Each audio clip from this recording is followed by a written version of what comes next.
What is up, you guys? Welcome back to another video here at Agua Caliente. We're gonna hop into the 2-5 game for $1,000 here in Palm Desert. Let's run good. I hope you guys enjoy this video. Drop a subscribe and let's get into the hands. Let's go.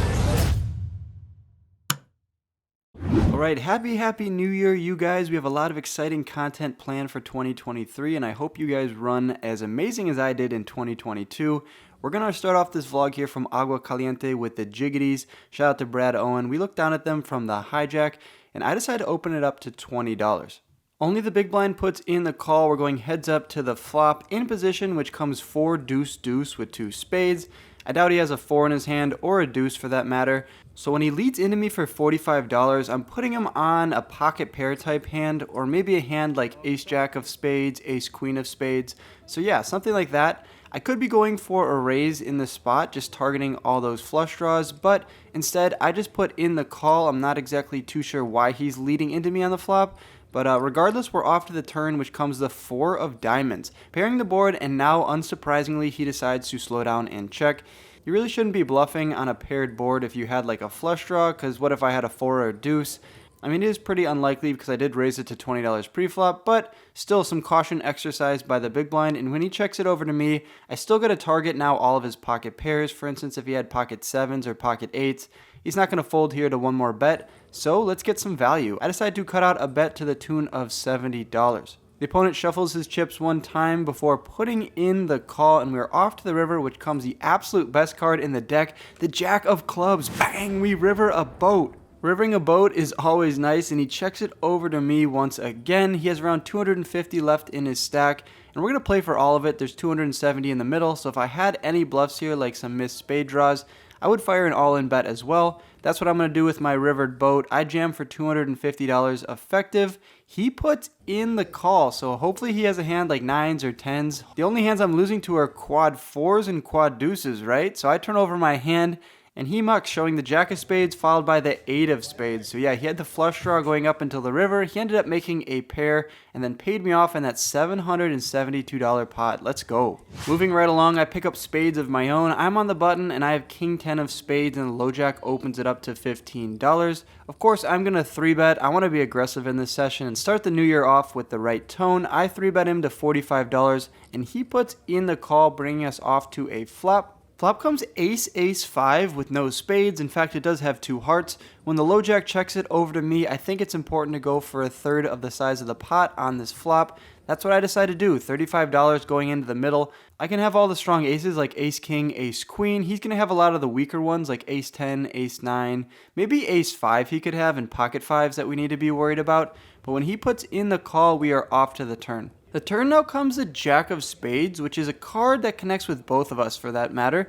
He could have ace jack and I also could have ace jack. He's not going to have pocket jacks though, so when he checks it over to me for a second time, I think it's important just to represent the entirety of my range, and I'm really the only one that can have pocket jacks here, so I decided to rip it all in. He only has around 250 left in his stack. There's 167 in the middle. It is an overbet, but I would be targeting all of his flush draws, all of his maybe worst aces that could fold. He wasn't exactly the loosest player, and so tight players are known to make some big folds.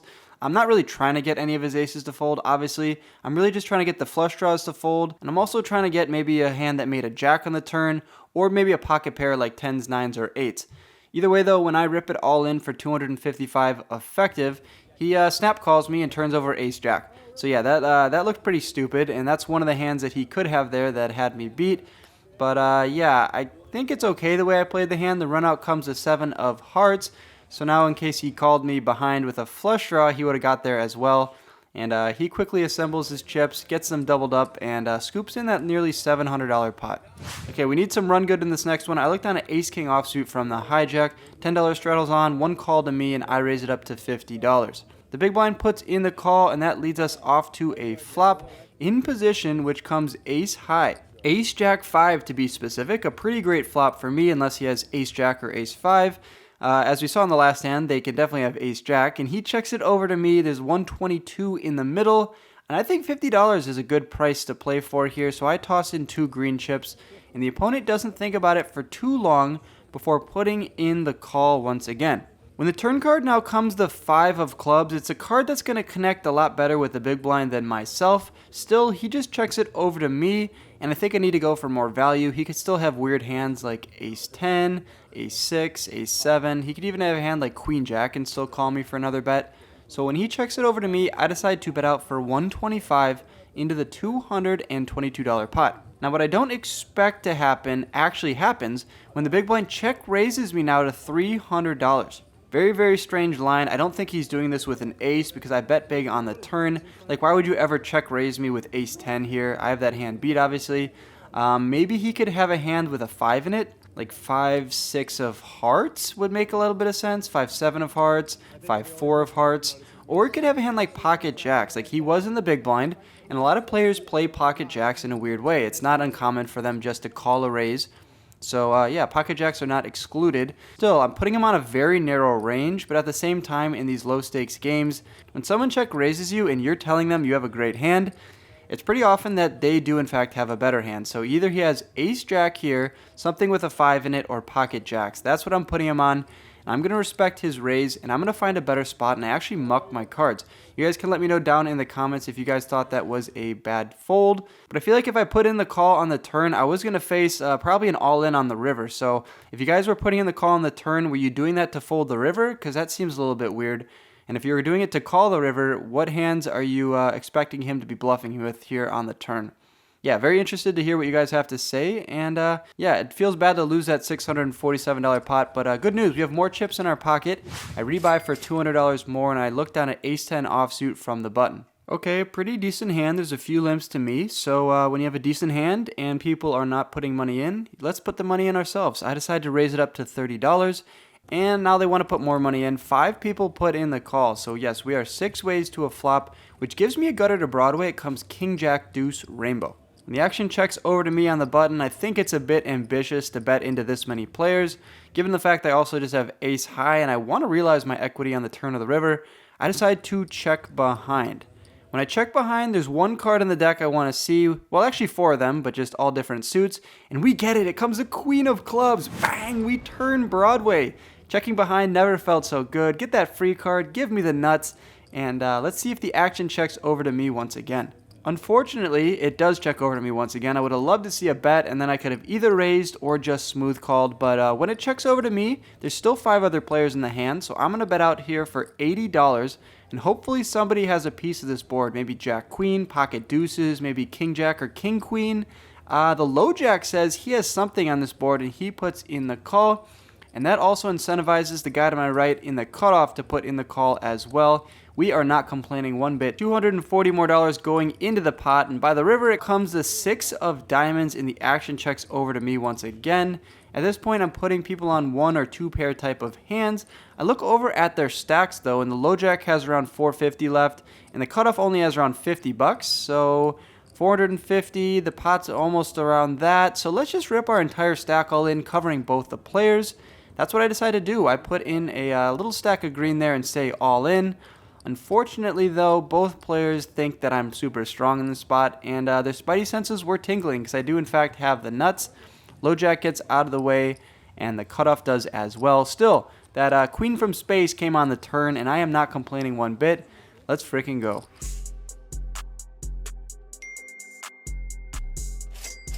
If you guys are enjoying this video so far, be sure to hit the subscribe button and start off the new year with a bang. Alright, moving right along, I look down at queen 10 of diamonds from the cutoff. The $10 straddle's on, and there's one caller over to me. Queen 10 of diamonds could be a call in this spot, but I look to play it aggressive here. I decide to raise it up to $45. Middle position puts in the call, and that means we are heads up to a flop, which comes a paired board, 9-9-3 with 2 clubs. When middle position checks it over to me, it's likely he has some random pocket pairs. He could have some ace or king high type hands. So when he checks it over to me, I'm going to check behind and see what he does on the turn. And the turn comes a jack of hearts, which is a great card for me without directly improving my hand. It now gives me an open-ended straight draw. When he checks it over to me for a second time, it's a pretty weak line. I have queen high, and there's $117 in the middle, so I'm going to fight for that right here. If I can get a fold, that's a huge win, and I decided to bet out half pot for $55. Middle position is stubborn though. He doesn't want to give up this easily, so he puts in the call, and we want to see a queen, king, or an 8 on the river. But the dealer got us confused. He puts a 7 of diamonds out there, one off from the card that we really wanted to see. And now I think the middle position is confused. He decides to lead out into me for a large red stack there with a few greens on top. $150 into the $227 pot. Well, yeah, well, this smells like complete value here when you lead into the person who bet out on the turn. This dude for sure has a 9 at the minimum. He might even have a boat here. So I'm getting rid of my queen high and tails between my legs. But no worries, 6-8 of hearts, a beautiful, beautiful hand. This time we're going to battle with it from the button. Early position limps, the middle position raises it up to $20. And because I said it's a beautiful hand, we got to give it some respect. I decided to 3-bet 6-8 of hearts to $60. This is a little bit loose, just a forewarning, but when you're 3-betting hands like ace-king, kings, queens, queen-jack suited, you also have to throw in some of these random hands so you can have board coverage. For instance, if you're only 3-betting those strong hands and the board comes something like 7-4 deuce, how are you going to represent anything other than pocket 7s in that? You know what I mean? So you got to 3-bet these hands once in a while. I think it's not that important at these small stakes games, especially someone like me who travels a bunch. No one's going to really pick up on my tendencies, but I decided to 3-bet here to $60, and early position now decides to 4-bet raise me to $175. So we went for the old limp 4-bet, which is pretty much always aces, kings, or ace-king suited. Yeah, and so when it folds back around to me, this should be an immediate fold. Why am I thinking about this? I think I got caught with the illusion that 6-8 suited is a lot better than it was. Time to give the gig up here, Wolf. No, I guess not. You wanna see a flop? Okay, we're gonna see a flop here. I put in the call. You guys want to see some loose play in 2023? Want me to do some punts like my buddy Ethan? Okay, you might get one here. I decided to put in the call, and we get a terrible board of ace-king deuce with 2 diamonds. Surprisingly though, early position decides to check it over to me. I guess that's the power of the button. But I'm not going to fall for a trap here in case he has a set. So I decide to check behind, bringing in the second club. The 10 of clubs peels off. It's not a card I wanted to see. I'd love to see an 8 or a 6, followed by another one on the river. But no bueno for me. The 10 of clubs peels off. But early position does not want to put money in the middle. So at this point, I'm probably putting him on a hand like queens or jacks. And I say that because when he checks it over to me for a second time, it's just such a weak line. There's a lot of draws out there, so if you had aces or kings, ace-king that was trapping, it for sure would have bet on the turn. So this has to smell a hand like king-queen suited, queens, jacks, maybe jack-10 suited if he wants to 4-bet that wide. But I'm not too sure. So I decided to bet out for $85, just trying to put pressure on queens and jacks specifically. If he has one of those hands, I think he still has to call here on the turn. But my plan isn't just to bet the turn, it's also to fire the river. That being said, I put in the $85 and probably will not get it back because he puts in the call, which is not great news. But I have a plan, and I'm going to fire out on the river. But now the river comes at 10 of hearts pairing the board. When the river pairs the board and now he decides to lead out into me for $250, my plan on the turn of firing the turn in the river now goes out the window. I can do absolutely nothing here with 8 high. He's donking into me for $250. Not exactly sure what's going on at this table. People deciding to lead into me on the river, but I have to give up my hand. And maybe him leading out of the river saved me some money, so I'm not complaining here. And I dig into my pocket once again and top up for $300 more. After topping up for $300 more, we look down at pocket nueves here from the hijack. The straddle is on, there's one caller over to me, so I decided to raise it up to $45. For those of you thinking this is a little bit aggressive, I definitely agree. You could also just put in the call here, try to flop your set or your overpair, and then go from there. But when I decided to raise it up to $45, we are not going to get 1, 2, or 3 callers. We get 4 callers, so yeah, this is a good sized pot here with pocket 9s. Looking to see all undercards on the flop, which is exactly what we get. A pretty dry board of 8-5-5 rainbow. Great board for us to c-bet on. When the action checks over to me, I decide to bet out small for $60. Pretty much just targeting any 8, any pocket 6s, pocket 7s. And of course we don't want anyone to have a 5 in their hand, but that's why I decided to bet out small here for $60. When everybody folds, that means we win, and $225 coming my way. So remember, I'm in for $1,500, so a little bit of an uphill battle here, but no worries. I look down at 5-6 of diamonds now from the button. Straddle is on. There's 2 callers over to me, and I don't know what's going on with me. It's a new year, new wolf here, I guess, so I decided to re-raise it up to $50 with 6-5 suited.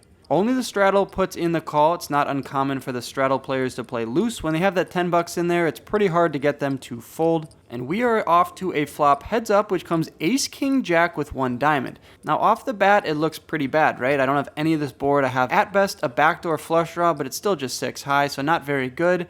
But let's think about our entire range. I'm the only one that's going to have pocket aces, pocket kings, pocket jacks. Queen 10 suited, we could probably both have, I guess. Ace king and ace jack are pretty much just me. So when we think about this board, this smashes my range, just completely smashes it. The straddle should have basically none of it other than maybe queen jack offsuit or queen jack suited. So when he checks it over to me, I think it's important to go for a c-bet on this board. And I decide to bet out for $40 into the $127 pot. The opponent actually is a woman, and she decides to put in the call. I think I was referring to her as a he earlier on in the hand, so let's switch that up there. It's a she, although I'm not exactly sure what she identifies as. But we are off to the turn, which comes the 8 of clubs. She now decides to bet out into me for $150. And yeah, the storyline here at Agua Caliente of everyone deciding to donk out into me on turns and rivers is continuing. How do they know I'm just super weak in this spot? She raises into me for $150. I'm forced to fold, and she kindly shows that she had me beat with the jack of clubs, although I don't expect that to be her worst card if she's leading out into me on the turn.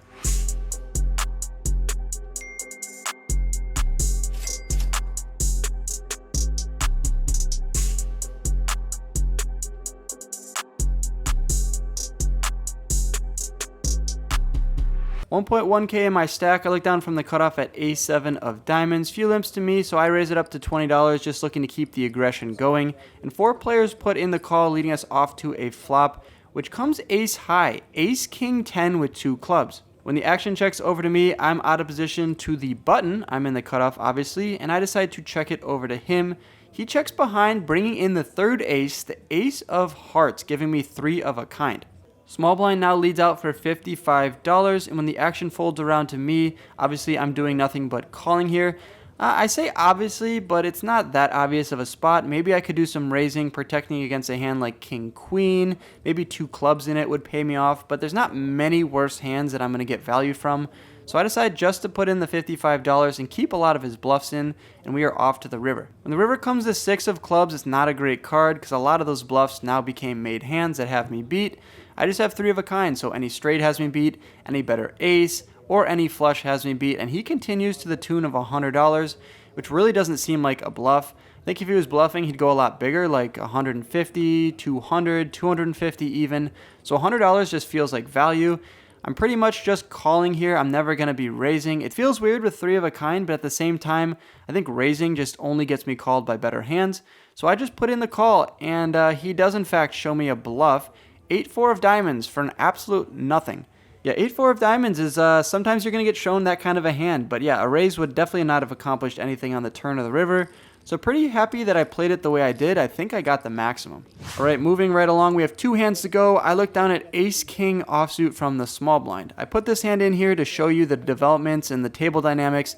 Hijack goes by Scott. He's an awesome player here at the Agua Caliente. He raises up to $15, and the cutoff and the button both put in the call. No respect from Scott, but I respect him. I'm going to 3-bet him to $90. If he wants to play with me, he wants to make the vlog, he's going to have to put in a good amount of money. Ace-king offsuit, out of position against 3 other players. No bueno, so I decided to raise it up to $90. Scott respects me more, I guess, and he puts in the fold. Both other players do as well, but let's move right along to the next hand when we're going to play against Scott again. He raises it up to $20. I look down at king-queen offsuit from the button. I put that last hand in there to show you the dynamic. I've been 3-betting Scott a bunch, so when he raises it up to $20, no different here from the button. Let's put some more pressure on him. Let's play a fun hand in position, and I make it $60. When the flop comes 10-10-5, I think it's actually a decent board for me to go for a c-bet on. So when he checks it over to me, I decide to bet out for $40 into the $127 pot. The reason why I say it's a good board for me to c-bet on is because he's going to have a lot of weird hands here, like king-jack suited, maybe queen-jack, maybe pocket 7s, pocket 6s. So if I fire the flop, turn, and river, even if I don't connect, it's likely I can get a lot of those hands that have me beat to fold. So starting off here with a $40 bet, not expecting him to fold a large portion of his range, but just trying to start off the story here on the flop. Sure enough, he does not fold. He puts in the call, so he could have any wide assortment of hands. Maybe king jack of diamonds, maybe jack nine of diamonds. I mean, the possibilities are endless. The ace of diamond peels off on the turn, and now that gives me a gutter to a straight. So when he checks it over to me for a second time, I think it's important to go for another bet. We picked up equity on the turn. Maybe if I didn't pick up equity and the turn came like a 7 of clubs or something like that, I could slow down and check and just see if I can get to a cheap showdown. But when we pick up some equity on the turn and we have the queen of diamonds in my hand, I decide now to bet out for $115. At this point, I'm really just targeting a lot of his other king highs, and I'm targeting a lot of hands like 9s, 8s, and 7s, which hopefully I can get to fold. The ace of diamonds is just much better for my range. I'm going to have all the ace king and ace queen, and he really shouldn't have too much of that. Now here's the thing though, he decides to put in the call, which is definitely not the best news in the world. We're going to have to improve on the river or just go for a 3-street bluff. But lucky for us, the river comes at jack of clubs. Bang! We river Broadway. Broadway twice in one session. We start off with it, and now we're going to end the session with Broadway, and we finally get there. Now I'm praying to God that Scott has queen 10. Heck, I mean, I don't know what he has, but I'm hoping he has a very strong hand, maybe an ace in it, and he checks it over to me for a third time. Surprisingly, he did not donk into me like everybody else at the table wants to do. But I look over at the size of the pot. There's around $450 in there from what I can deduce. And I decide to bet out over the pot for $500. If he has a 10 in his hand, he has to pay me off. I want to get the maximum. If he randomly had a hand like ace jack, ace queen, maybe a hand like ace 9 or ace 7, I think also he could find a call here. Maybe putting me on missed diamonds or just a random bluff that I'm running. So I really like my $500 overbet, and it puts Scott into the tank. He thinks about it for a while, so I definitely like that. Now I'm excluding him from having any 10s because I think he would have snap called me with a 10. So I'm putting him on pocket pairs and maybe a hand that has an ace in it. But at the end of the day, we do not get the call that we wanted. We're not going to win an extra $500. But Scott's a homie. He's going to tell the vlog what he had. He said that he had king jack of diamonds. So he had a 2 overs on the flop, picked up the royal flush draw on the turn, and ended up just making a pair of jacks on the river and decided maybe to bluff catch me there. Ultimately, he thought better of it. And with that last hand of the books, we rack up our chips and head over to the cage, exchanging them for some cold, hard cash.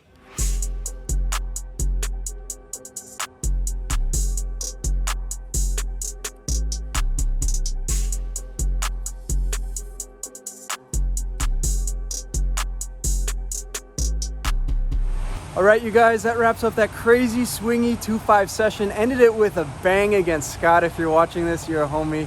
But got into that game for 1,000, topped up for 1,500, got out for 1,573, profit of 73 bucks. These two hooligans standing behind me are Kale and Marcelo. Kale, how'd we do tonight? Pretty good. Quadded up tonight, man. It was a good night. Quads for Kale. Marsh, how'd we do? Took a small dug, but took a big dug getting in and out the balls after. All right, that wraps up this session. I hope you guys run as decent as I did tonight, but this past week I'm on an absolute heater. If you guys enjoyed this video, be sure to hit the subscribe button, leave a comment down below, drop a like, and I'll catch you guys in the next video. Peace! Thanks for watching to the end of my video. Click my head below to subscribe and stay in the loop. See you next time.